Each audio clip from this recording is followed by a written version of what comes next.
Sonca sen Türkmenin aslın erkedi adın mağtım oludur.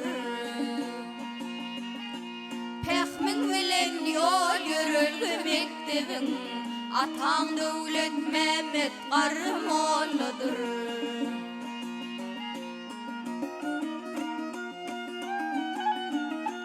İdris Baba Hacı Oğuşan'ı bilen Güdül şirgadıda ılımdar olun. Şığırların bilen vakı direlen her cümle her bendin halkın tilidir. Arzulan halkın zamanısıdır.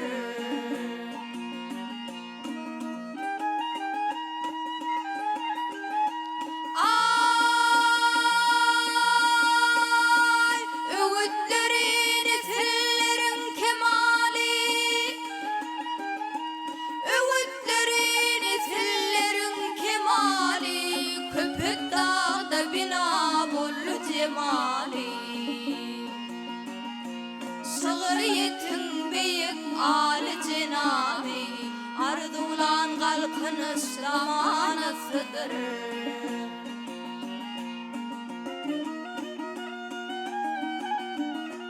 Fehimlerden ilham alyar arkada seni dünyaya yar kahraman Ferdan.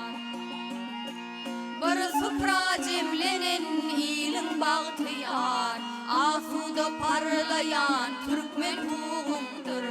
Arzulan kalkınış zamanısıdır. Pehmin bilen yol yürülgü mektebin atan Devlet Mehmet Qarımoğlu'dur. Asuda parlayan Türkmen ruhundur.